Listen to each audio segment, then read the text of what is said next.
A inflação do Brasil é uma das menores do mundo. Nós estamos colaborando na geração de empregos.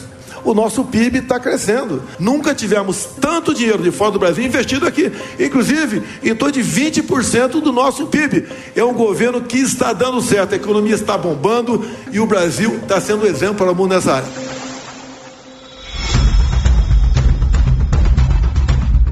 Diferentemente do que Jair Bolsonaro prega em seus discursos, a economia brasileira passou e ainda passa por momentos complicados.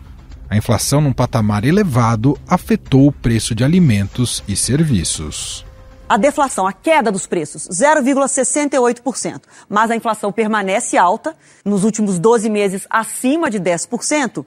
E os alimentos, eu falei, combustíveis fizeram o preço baixar um pouquinho, a inflação baixar um pouquinho no Brasil, mas os alimentos, olha, continuam pressionando 1,3% só no mês de julho, ou seja, botar a comida na mesa continua caro. E é a inflação da comida que mais pesa justamente para as famílias mais pobres.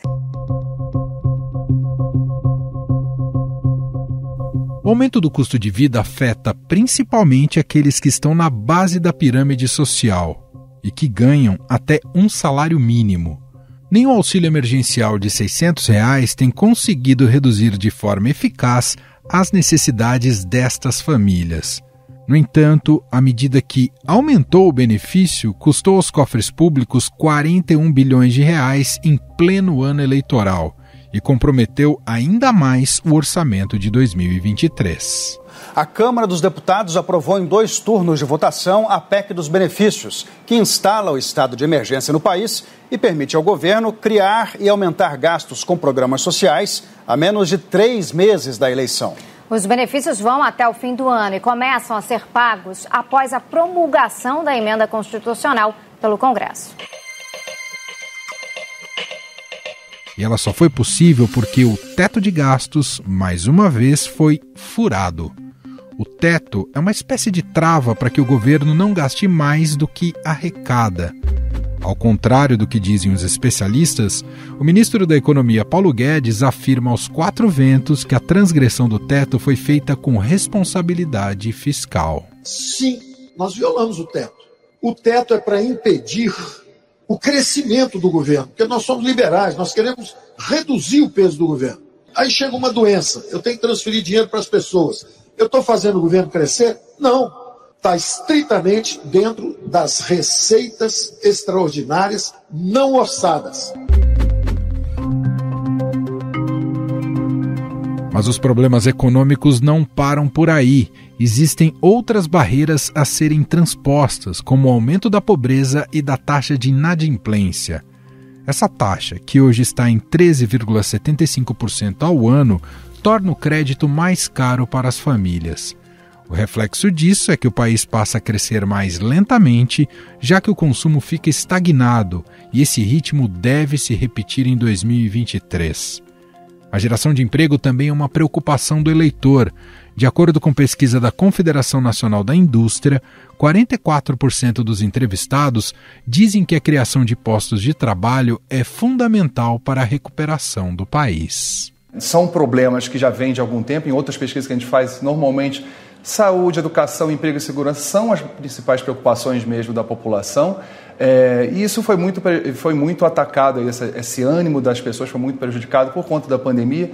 Não à toa, continuam com principais problemas e aí continuam sendo apontados aí como prioridade para o próximo governo. A queda da renda da população também deve ser alvo dos candidatos que prometem fortalecer o salário mínimo, mesmo com a taxa de desemprego tendo recuado nos últimos meses. O mercado financeiro se mostra cada vez mais cauteloso em relação ao futuro. Declarações do ex-presidente Lula sobre seu plano de governo colocaram os empresários em alerta para um eventual repeteco da gestão Dilma Rousseff na economia. Uma tentativa da campanha do PT, do grupo do PT, de aproximação com empresários, que é parte da estratégia de dirimir dúvidas em relação ao que o PT pretende fazer num eventual novo governo, em relação à economia, em relação ao setor produtivo, ao setor de serviços. Obviamente, há uma grande resistência ao PT nesse sentido, desde os escândalos de corrupção que ocorreram nos governos do PT, uma boa parte do empresariado, obviamente, ficou reticente com as políticas do PT e também por causa de erros cometidos, principalmente na gestão de Dilma Rousseff, que resultaram em uma grande crise. Mesmo a linha mais liberal da economia, promessa do ministro Paulo Guedes, não foi bem uma realidade. Esse governo se apresentou como um governo liberal que respeitaria princípios básicos do mercado. Esses princípios já foram para o espaço. O chamado posto Ipiranga de Bolsonaro implodiu e cedeu, em grande parte, à pressão do próprio presidente para abrir os cofres públicos. No início do ano, Guedes admitiu-se frustrado com o ritmo das reformas e a falta de apoio para implementar a sua agenda liberal. Eu estou bastante frustrado com o fato da gente estar aqui há 2 anos e não ter conseguido vender uma estatal. Quer dizer, é bastante frustrante. Até por isso, um secretário nosso foi embora, decidiu ir embora. Entrou um outro com muita determinação e mais juventude. Quem sabe ele aguenta o tranco e vai conseguir entregar mais. Mas não parou por aí. A tão prometida reforma tributária e administrativa também não saíram do papel. Parada há mais de 2 meses na Comissão de Constituição e Justiça, a reforma tributária voltou à pauta nesta terça-feira. A reunião estava marcada para as 9h30 da manhã, mas acabou cancelada. A sessão foi marcada para 9h30. Nós temos 14 senadores presentes, com a retirada do senador Cajuru, 13, não temos quórum, está cancelada a reunião. Existe uma outra questão que se avizinha e que pode pegar o Brasil desprevenido: a recessão europeia e americana. Os bancos centrais dessas regiões tentam conter a inflação e o aumento dos preços, aumentando os juros. O Banco Central Europeu aumentou os juros. É a primeira vez em 11 anos. É uma tentativa de segurar a inflação, um problema mundial. Entre as novas promessas para a economia, Jair Bolsonaro pretende aumentar a máquina pública. O presidente já afirmou que vai recriar o Ministério da Indústria, Comércio e Serviços, caso reeleito. Em seus discursos, Lula defendeu a adoção de metas de crescimento pelo Banco Central e a reativação dos empréstimos do BNDES como um instrumento de fomento ao crescimento. Essa manobra, que tinha como objetivo elevar o superávit primário, ocasionou a desestabilização fiscal no governo de sua antecessora. E, dentre outros pontos, a chapa petista promete acabar com o teto de gastos, revogar a reforma trabalhista aprovada em 2017 e proteger o patrimônio do país, um sinal contrário às privatizações de Eletrobras e Petrobras. Em seu plano econômico de governo, Lula promete retomar a política de valorização do salário mínimo e aumentar os investimentos públicos. Nós precisamos ter consciência que o salário mínimo de R$ 1.200 é muito pouco, gente, é muito pouco. É importante que você que está me ouvindo saiba o seguinte: nós vamos continuar aumentando o salário mínimo. E nós vamos provar que isso não quebra a economia, que isso não traz a inflação de volta. Nós vamos provar que melhora a vida do povo. Os outros 2 candidatos mais bem colocados nas pesquisas também falam de transferência de renda para as populações mais pobres, reforma tributária e medidas para fortalecer a criação de empregos no país. Ciro Gomes, do PDT, propõe uma reforma fiscal, tributária e previdenciária. Seu plano é baseado no Projeto Nacional de Desenvolvimento. Eu quero implantar, junto com vocês, um novo e moderno Projeto Nacional de Desenvolvimento.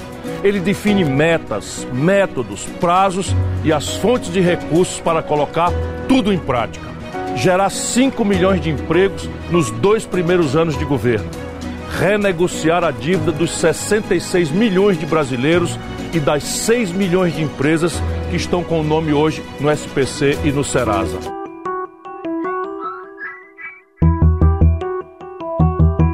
A candidata Simone Tebet, do MDB, em seu programa, divide a economia em 4 eixos de ação. Prioriza a retomada do crescimento econômico, o fim da fome no país, estreitando laços entre o governo e a iniciativa privada, economia verde e o desenvolvimento sustentável. Cebola, leite, óleo de soja, feijão, tá tudo muito caro.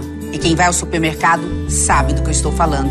O eixo do meu governo são as pessoas. Agenda social, erradicar a miséria, diminuir a pobreza e acabar com a fome no Brasil.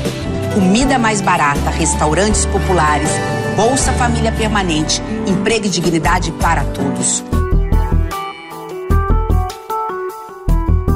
E para nos trazer um panorama da situação econômica do Brasil e das propostas dos candidatos, convidamos aqui para uma conversa a editora executiva do Broadcast e comentarista de economia da Rádio Eldorado, Silvia Araújo.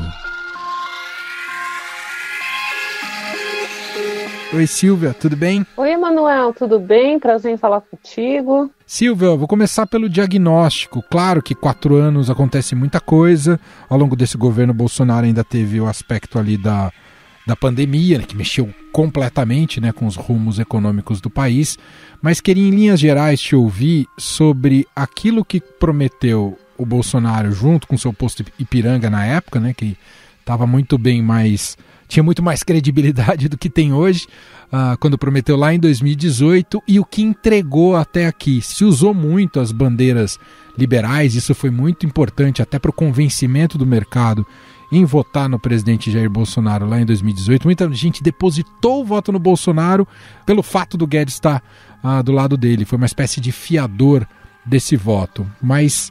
terminando agora o mandato, esses 4 anos, o que o Bolsonaro entregou dentro daquilo que ele prometeu do ponto de vista econômico? Silvia? Oi, Emanuel, do ponto de vista econômico, o que a gente pode dizer aqui, com certeza, que foi promessa e entregou, foi a reforma da Previdência. Então, esse é o grande marco do governo do presidente Jair Bolsonaro nesses 4 anos, e um marco, né, que foi aprovado no seu primeiro ano de governo. Então, a gente lembra que o presidente Jair Bolsonaro chega em 2019, logo em fevereiro de 2019, e um dos primeiros atos do presidente Jair Bolsonaro foi levar a minuta da reforma da Previdência para o Congresso Nacional. E foi até uma discussão rápida, e a gente tem que lembrar alguns aspectos aí que permearam essa discussão. Você lembra, né, Emanuel, que teve até umas rusgas ali do ministro Paulo Guedes, ou então posto Ipiranga do presidente Jair Bolsonaro, com o presidente da Câmara, à época, o Rodrigo Maia. Então, em um determinado momento, como quando a reforma não sairia exatamente como o ministro da Economia gostaria que fosse, né, porque o ministro Paulo Guedes sempre pensou numa reforma que teria uma economia de 1 trilhão para, a partir daí, eles poderem introduzir aquele processo de capitalização da Previdência aqui no Brasil. Seria o segundo passo da reforma da Previdência. E isso não aconteceu. A gente lembra que a reforma terminou aí com uma economia da ordem de 800 bilhões, 800 e poucos bilhões. Não chegou àquele 1 trilhão que o ministro da Economia queria. E daí para frente, o que aconteceu? As outras reformas também prometidas em campanhas e que o mercado financeiro, empresários, analistas e economistas achavam que sairiam ali com a fiança do ministro da Economia, Paulo Guedes, ficaram só na discussão. Né? Então, a reforma tributária, a eterna reforma tributária que se discute no Congresso Nacional há décadas, não saiu. A reforma administrativa, chamada a reforma do RH do Estado, também não saiu. Teve muitos embates ali, principalmente com a bancada dos servidores públicos dentro do Congresso Nacional, e aí o governo não foi em frente com essa briga, foi outra reforma que ficou para trás. Algumas privatizações até saíram, né? A gente teve aí, culminando com a capitalização da Eletrobras, que fez com que a Eletrobras passasse a ter um capital mais privado do que do governo, mas o governo ainda tem uma participação muito grande na Eletrobras, e algumas outras privatizações, as grandes privatizações, elas não saíram, né? Termina esses 4 anos aí com a grande privatização do governo, de fato, foi essa capitalização da Eletrobras. E aí, Emanuel, só para a gente lembrar, porque você perguntou aí que estava todo mundo confiando no Paulo Guedes, a gente tem que lembrar que logo no começo, nesse primeiro ano mesmo, em 2019, quando já estava ali uma sensação meio estranha no entorno do ministro Paulo Guedes, até por conta das discussões da reforma da Previdência. Em 2020, o que a gente teve? A gente começou a assistir o desmonte do time do Paulo Guedes. Então a gente teve aquele entorno, né, aqueles secretários ali mais próximos de Paulo Guedes que acabaram pedindo as contas, né? Chegaram no ministro, pediram as contas. Entre esses secretários, olha que interessante, desburocratização, né, o Paulo Webel, e a gente teve o Salim Matar, que estava ali à frente do quê? Das privatizações. E uma das reclamações de Salim Matar à época era que o processo era muito moroso, que ele aceitou o convite para entrar no time porque achavam que seria fácil de tocar essas privatizações. Mas uma coisa é você trabalhar na iniciativa privada, né, Emanuel? Quando você chega numa estrutura de governo, aí você vê que a burocracia acaba emperrando vários processos, e um dos processos aí que foi emperrado foi todo o programa de privatização prometido na campanha do então candidato lá em 2018, Jair Bolsonaro. É claro que a gente ouve, ainda nesse campo do diagnóstico, Silvia, a gente ouve muito da boca do próprio presidente e também do ministro da Economia, Paulo Guedes, de que o Brasil não teve um desempenho melhor na economia devido à pandemia, tudo que ela colocou como consequências, e isso não está só restrito ao Brasil, né, em todos os países do planeta, e fala-se também mais recentemente em relação à guerra na Ucrânia. Ainda assim, Silvia, se a gente olhar para a média de desempenho de PIB nos últimos 3 anos no mundo e o do Brasil, o Brasil ficou só na posição de número 32 em ranking de crescimento econômico junto aos demais 50 países que foram medidos. Foi até um estudo feito aqui para o Estadão com base nos dados do FMI. Isso mostra que a gente continua emperrado. Eu sei que isso não é uma situação só desse governo, mas a gente continua na última década emperrado na questão do crescimento, e o Paulo Guedes não soube resolver isso, Silvia? O Paulo Guedes não soube resolver isso, mas aí você colocou muito bem a questão da pandemia, né, Emanuel, que acabou mexendo com todas as economias, com as economias do mundo inteiro. Existia uma expectativa ali, no final de 2019, quando foi aprovada a reforma da Previdência, de que outras coisas seriam conversadas e destravadas para a economia, enfim, acabar deslanchando. A gente tem que lembrar também, Emanuel, que a gente veio de um período de recessão no Brasil, né? Então nós tivemos um período de recessão no Brasil, ali nos governos, né? No final do governo da Dilma, depois quando você teve ali o começo do governo do Michel Temer, até o presidente Jair Bolsonaro chegar, a gente teve um período ali de 7% de encolhimento da economia. E isso gera uma coisa que em economia se chama carrego estatístico, ou seja, aquele dado negativo que você tem em um determinado período, você vai carregando para os próximos períodos. Então você tem que começar a expurgar isso para você começar a crescer de novo. O problema é que na hora que se cresceria novamente, veio uma pandemia no meio do caminho. E aí o crescimento da economia foi muito, muito comprometido. E não foi só aqui, né, Emanuel? Esse desconto a gente tem que dar para o governo brasileiro.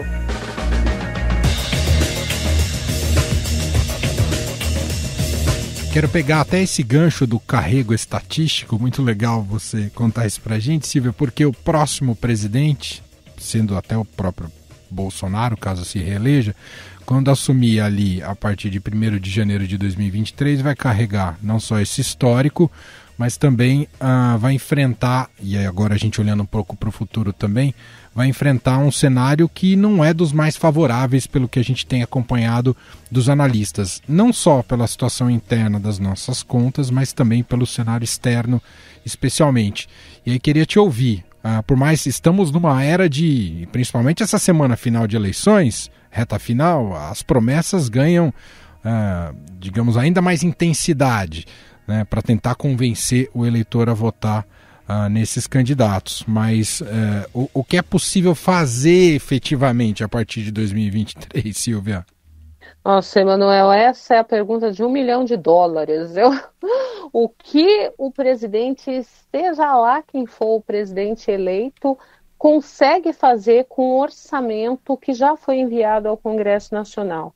A gente lembra que esse orçamento está lá no Congresso Nacional e ele vai ficar de molho até o final do processo eleitoral, porque o próximo presidente vai ter que discutir esse orçamento com o Congresso e ver o que vai caber aí dentro desse orçamento. Agora, a gente tem que lembrar que é tudo limitado pela nossa âncora fiscal chamada teto de gastos. Então, ainda existe o teto de gastos, por mais que ele tenha sido furado aí nos últimos tempos, ele ainda existe e ele precisa ser respeitado. Então, resta saber o que vai ser feito com esse teto de gastos para que todas essas promessas que a gente tem visto nas campanhas eleitorais, elas consigam caber dentro do orçamento da União. Uma discussão que se tem em todas as campanhas, Emanuel, você conversa com a campanha do Bolsonaro, do Lula, da Simone Tebet, do Ciro Gomes, do Felipe Dávila, da Soraya Tronic, todos eles falam na questão do teto dos gastos. A maioria das campanhas está pensando em remodelar o teto de gastos. Pensou-se até em abandoná-lo. Mas as campanhas, elas têm em mente também que para convencer um outro tipo de eleitorado, e aí é para convencer a governabilidade depois, né, Emanuel? Porque vai precisar também dos apoios dos empresários, do mercado financeiro, dos investidores, e esse pessoal quer um governo responsável, um governo austero, um governo que não gaste mais do que arrecade, então vai ter que ser colocado algum tipo de âncora fiscal que vai ser mais ou menos o norte do governo. O governo vai chegar para essa comunidade investidora e vai falar o seguinte: olha, eu tenho disciplina fiscal e eu vou trabalhar dentro dessas linhas de disciplina fiscal. O que será isso? Nenhuma das campanhas conseguiu explicar até agora. Porque você vê, né, Manuel, o presidente Jair Bolsonaro prometeu até R$200 a mais do que o Auxílio Brasil de R$600, cujo valor será pago somente até dezembro, porque no orçamento não tem dinheiro para os R$600. O orçamento foi com R$400. O ex-presidente Lula diz que, além dos 600, vai pagar mais R$150 por criança. Não tem esse dinheiro ali na peça orçamentária. A candidata Simone Tebet chegou até a falar numa bolsa estudo, né, numa bolsa para estudantes de R$5 mil. Agora, os candidatos, as campanhas, não apontam qual será a fonte de financiamento para esses programas. Por outro lado, se essas isenções elas desaparecerem e voltar tudo ao normal, o que você vai ter, Manuel? Pressão sobre os índices de preço. Você vai ter inflação. Então, a inflação que está num processo de desaceleração nesse momento, por conta das taxas de juros que subiram bastante e também por conta dessas medidas aprovadas no Congresso, né, algumas aprovadas no Congresso, lá do teto do ICMS até 17% para os estados, e essa retirada dos tributos federais de combustíveis e energia, isso provocou uma desaceleração muito forte da inflação. E ninguém está querendo que essa inflação se realimente a partir do ano que vem. Então, são muitas variáveis ali para serem observadas, analisadas, para entender o que vai ser, né, o próximo governo. Os desafios são muitos, né, Emanuel? E o cenário, já falou, né? E o cenário externo indica a recessão global ainda, para piorar. O cenário externo indica a recessão global. Os Estados Unidos está com a maior inflação em 4 décadas, a Europa está com inflação, os Estados Unidos está aumentando a taxa de juros e vai aumentar a taxa de juros aí para patamares não vistos há muitos anos. Essa semana teve decisão de política monetária nos Estados Unidos e já está todo mundo achando que o juro nos Estados Unidos vai passar de 4% ao ano. Para uma taxa de juros americana, isso é muito, muito alto. E aí existe uma preocupação de fuga de capital, né? Capital que seria investido em mercados emergentes, né? Em mercados como o mercado brasileiro, para o mercado americano, que é um porto seguro. Embora com todo o quadro de inflação dentro do mercado americano, essa taxa de juros de 4% dos títulos do Tesouro Americano é muito mais atrativa do que 13,75% de juros aqui no Brasil, com toda essa confusão fiscal e incertezas que a gente tem, né? Vou continuar no campo das expectativas, mas agora atreladas aos dois nomes que lideram as pesquisas e tendem hoje, né, se a gente pegar justamente esse retrato das pesquisas, tendem a fazer um segundo turno. E provavelmente a disputa deve, né, o presidente deve sair dessa disputa. Me refiro ao presidente Jair Bolsonaro, que busca a reeleição, e o ex-presidente Lula, que lidera as pesquisas neste momento. Vamos começar pelo Lula, Silvia, porque imagino que há um certo grau de tensão de mercado, economistas, empresários em relação à volta do Lula, muito mais pela herança Dilma do que propriamente do que foi o Lula nos seus governos a partir ali de 2003. Mas queria te ouvir, até porque o PT não é que detalhou especificamente como atuará no campo econômico. Tem colhido apoios, inclusive do Henrique Meirelles, mas ainda não disse qual será efetivamente a linha econômica. Por isso, tudo isso alimenta suspeitas, mistérios. Mas queria te ouvir, a volta do Lula, o que pode significar para a economia? Olha, Emanuel, nessa altura da campanha, eu vejo, conversando com algumas pessoas ali de mercado financeiro, que esse pessoal já está um pouco mais pragmático, né?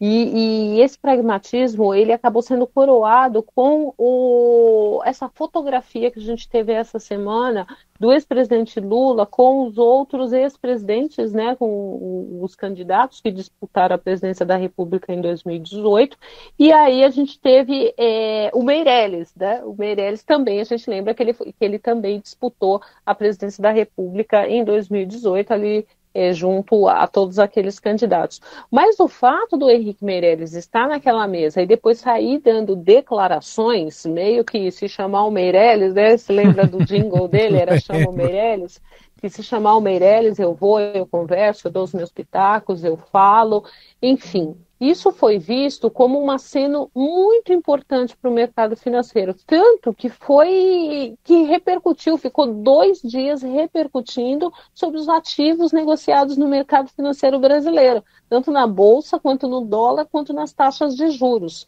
Então, o mercado financeiro, quando a gente fala dessa pessoa, o mercado financeiro, esse mercado financeiro ganhou muito dinheiro nos governos petistas, em especial no governo Lula, né? Então a gente tinha uma situação ali de abundância de recursos pelo mundo, tinha liquidez no mundo e o governo do Lula acabou surfando muito nessa onda de um mundo mais enriquecido de dinheiro. Então foi um governo que vendeu um pouco, sim, de prosperidade. É por isso que muitas pessoas, por exemplo, com essas trocas de programas de transferência de renda, muitas pessoas ainda têm aquela visão do Bolsa Família. O presidente Jair Bolsonaro apostou todas as fichas ali no Auxílio Brasil, mas mesmo assim tem muitas pessoas que ainda chamam o programa de Bolsa Família. E vamos lembrar que o Bolsa Família não foi criado pelo Lula, né? É verdade. O Bolsa Família foi lá do governo do Fernando Henrique, mas o Lula abraçou, ampliou o programa, enfim. E aí, para a gente fechar, preciso te ouvir também se o presidente Jair Bolsonaro se reeleger. Paulo Guedes continuaria à frente do Ministério da Economia, porque está muito embaixo nesse momento, e se a linha econômica deve permanecer igual ou se tem algum coelho na cartola, Silvia? Eu acredito que a linha econômica, né, do liberalismo, talvez ela continue sim, porque foi essa bandeira que o Bolsonaro vendeu, foi isso que eles tentaram fazer no governo. A gente lembra mais uma vez que nós tivemos praticamente 2 anos perdidos por conta da pandemia, que teve que se reorganizar todo o país, né? Então, eu acho que essa linha do liberalismo, ela tende a continuar. mas pode ser um liberalismo mais soft, não esse liberalismo que o Paulo Guedes vendeu ali em 18 junto com o Bolsonaro, mas eu acredito que a linha seja essa mesmo. Agora, resta saber quem será o comandante da economia do presidente Jair Bolsonaro, porque, para que todo mundo tenha uma ideia, em todas as campanhas, quando a gente vai conversar com alguém da economia da campanha, o principal ali articulador da campanha indica quem é a pessoa de economia com a qual a gente vai conversar. O que acontece com a campanha do presidente Jair Bolsonaro? Até agora, ninguém indicou ninguém da área econômica para falar.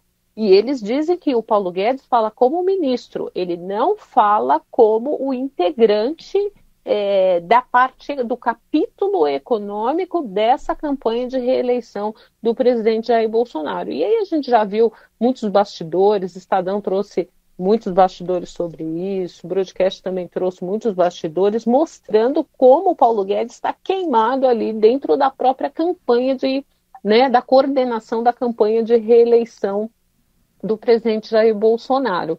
Muito bem, Silvia Araújo, editora do Broadcast, gentilmente aqui participando do nosso podcast, traçando um pouco de um panorama econômico em relação aos desafios para o próximo presidente, especialmente nos programas de governo e a situação que pega de orçamento e cenário externo. Silvia, muito obrigado aqui pela nossa conversa, vamos acompanhar para ver o que vem pela frente. Obrigado, viu? Até a próxima, Emanuel. Obrigada a você. Estadão Notícias. E este foi o Estadão Notícias de hoje, segunda-feira, 26 de setembro de 2022. A apresentação foi minha, Emanuel Bonfim. Na produção, edição e roteiro, Gustavo Lopes, Jefferson Perleberg, Gabriela Forte e Ana Luísa Antunes. A montagem é de Moacir Biasi. Escreva pra gente no e-mail podcast@estadão.com. Um abraço pra você e até mais.